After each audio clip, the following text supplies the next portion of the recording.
Between the years of 2014 and 2022, Belgium qualified for every single international tournament available for them, and they went into many of those as the favourites because they had a star-studded squad including the likes of Thibaut Courtois, Romelu Lukaku, Kevin De Bruyne and Eden Hazard. But now in 2024, Hazard, Company, Moussa Dembele all retired, the rest of the players are getting older and the Belgian Golden Generation is coming to its conclusion, and all they have to show for it is a third place medal at the 2018 World Cup. In this video I'm going to be asking the question, has the Belgian Golden Generation failed? If you do enjoy, make sure to leave a like and subscribe if you are new. Even before the Belgian Golden Generation, Belgium had produced some brilliant footballers. Jean-Marie Pfaff and Jean Clemens, just a few of the team that made it to the 1980 Euros final. Belgium would lose that final to West Germany, and still to this day that is their highest finish in a major tournament. But it was in the early 2000s when Belgium laid the foundation for their golden era. Central to Belgium's football resurgence was a concentrated effort to revamp its youth development. Belgium began heavy investment into state-of-the-art training facilities, coaching, education, and grassroots football became a top priority. Belgium were able to do this thanks to co-hosting Euro 2000 with the Netherlands. Although they didn't perform well at the tournament, the money they made, they were able to invest in youth facilities. Michael Sablon took over as acting technical director in 2001. He is largely given the credit for re-engineering Belgian football.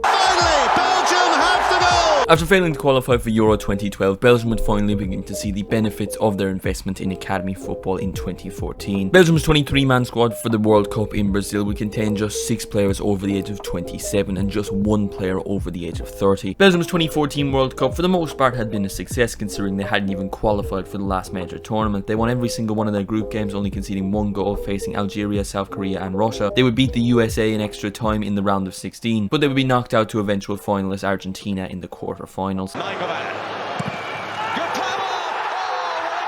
Belgium's squad going into Euro 2016 had an average age of 26.9, and it was still a very young, exciting squad, but a lot of their players from 2014 had now matured and gotten a lot better, so Belgium were a lot more respected going into the Euros. But just because Belgium were rated higher going into the tournament doesn't mean they were unbeatable, and that was proven on the opening match day with a 2-0 loss to Italy. Belgium needed a response, and they did that 5 days later in their second group game versus the Republic of Ireland. Belgium would win that game 3-0, a comfortable win with a brace coming from Romelu Lukaku. And the Belgians' final group game would come against Sweden, where they needed an 84th minute winner and a 1-0 win over Sweden, goal coming from Nainggolan. Belgium nearly topped their group, finishing on joint points with Italy. However, Italy would top on goal difference, but they did lose to the Republic of Ireland after an iconic goal from Robbie Brady. I say iconic, I don't think anyone outside of Ireland knows what a Robbie Brady is, but still to this day that is Ireland's last goal from open play in a major tournament.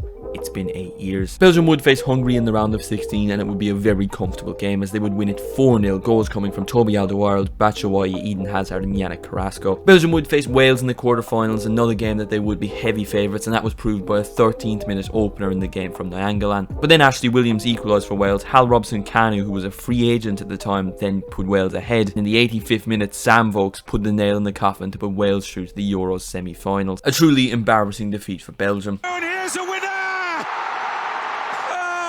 Can you believe it? Belgium went into the 2018 World Cup as the #1 ranked team in FIFA's rankings, which made them for many the favourites for the tournament, and this made sense. A lot of the core group of players that were there in 2014 and 2016 were now older and a lot better in getting into their respective peaks. Most specifically Eden Hazard, he was probably going into his best season for Chelsea, which was 18-19, and then we all know from then on it just went all downhill. Dries Mertens had just come off a season where he scored over 20 goals for Napoli. Lukaku had a decent season with Man United. De Bruyne had just won the league with Man City. Thibaut Courtois would join Real Madrid that summer. Belgium's squad was in a good place going into the 2018 World Cup, and they were drawn into Group G facing Panama, Tunisia and England. Belgium would win their opening game 3-0 thanks to goals from Dries Mertens and a brace from Romelu Lukaku. The second group stage match was a very exciting one, a 5-2 win over Tunisia for Belgium. Lukaku and Hazard would both get a brace, and the fifth would be scored by Michy Batshuayi. The final group stage match was against England, but it really wasn't an important one because both teams had already gotten out of the group and both teams heavily rotated. That's proven by the fact England started Danny Rose, Phil Jones and Fabien Delph. Belgium would win the game 1-0 thanks to a goal from former Man United wonder kid Januzaj, and the game would also produce that iconic Michy Batshuayi moment. In the round of 16, Belgium would come up against a Japan squad that you feel like they were underestimating, because by the 52nd minute they were 2-0 down. Hope was seemingly lost. It was another disappointment for the Belgian Golden Generation. Before Jan Vertonghen scored a 69th minute header, Fellaini scored a 74th minute header, and then in the 94th minute a Belgian counter-attack was finished off by Nasser Chadli to send Belgium through to the quarterfinals against Brazil. Belgium showed the mentality of winners when all hope was lost. They still still fought back and managed to get through to the next round. They were now just 3 wins away from being world champions. This time it would be Belgium to take an early 2-0 lead, both goals being scored by Man City players, an own goal from Fernandinho and a goal from Kevin De Bruyne. Brazil would get a goal back in the 76th minute, but it would be a 2-1 win for Belgium to send them through to the World Cup semi-finals. Belgium would face a star-studded France squad in the World Cup semi-finals, and it would be France to score the first goal in the 51st minute thanks to Samuel Umtiti. Belgium tried to fight back, they had a few chances towards the end, but nothing could beat Hugo Lloris, and France would be the ones to go through to the World Cup final. A few days later, Belgium would be forced to play the third place playoff, which I don't think any nation really wants to play after losing a World Cup semi-final, but anyways, they would win it 2-0, they would get a bronze medal, and that is all they've picked up in the Belgian Golden Generation. By Hazard and De Bruyne, it is absolutely wonderful from Belgium. Belgium went into Euro 2020 as one of the favourites, as they had still an incredible squad, even if Eden Hazard had completely fallen off. Young players had come into the squad, the likes of Jeremy Doku and Amadou Onana. There was still hope that Belgium could finally win something in this tournament because they still had a very good squad, and a lot of the key members of the Golden Generation were still around,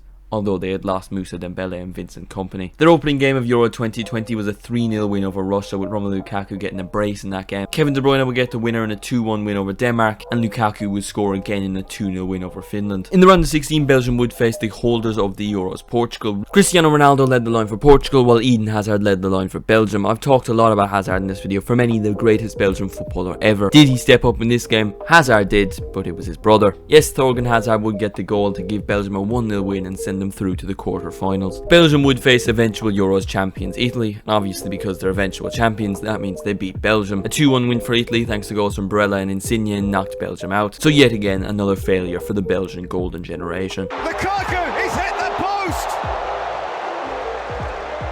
So close! Belgium went into the Qatar World Cup with Kevin De Bruyne saying we're too old when asked if they can do anything at the World Cup. That kind of attitude perfectly sums up how Belgium actually got on in the World Cup, because it was a complete and utter disaster for the supposed Golden Generation. Belgium were drawn into Group F, which was on paper difficult, featuring Canada, Croatia and Morocco, but they were definitely by far and away the best team, and you would have expected them to top the group. And as expected, Belgium won their opening game versus Canada, with Michy Batshuayi scoring a goal just before half-time. In Belgium's second group game, they would face Morocco, who would go down as the dark horses for the 2022 World Cup, as they would make it all the way to the semi-final, and in their second group game they would beat Belgium 2-0. The final group stage game was do or die. Belgium had to win or else they were out of the World Cup, and they faced Croatia. Belgium definitely had the chances. Romelu Lukaku from just 4 shots accumulated an XG of 1.7, but still the game ended scoreless, 0-0, and Belgium got grouped in the World Cup. So that brings an end to the Belgian Golden Generation as of now. Maybe Euro 2024 is the last dance. Eden Hazard has retired, Lukaku has fallen off, but maybe there's still hope. De Bruyne is still incredible, but you have to feel from 5 major tournaments to only get to 1 semi-final with that group of players, it just isn't good enough, and it's a bit of a failure. But you can look at the positives. This group of Belgian players has inspired young Belgian players, and there's a lot of very talented young Belgian players coming through right now. Maybe this next generation goes on to achieve more and they're the real Golden Generation. I don't know. Let me know what you think in the comments. What have you made of the last decade of this Belgian Golden Generation? Have they achieved as much as they should have, or could they have achieved more? Let me know what you think in the comments. If you did enjoy the video, make sure to leave a like, subscribe if you are new. Thank you all so much for watching, and I will see you in the next one.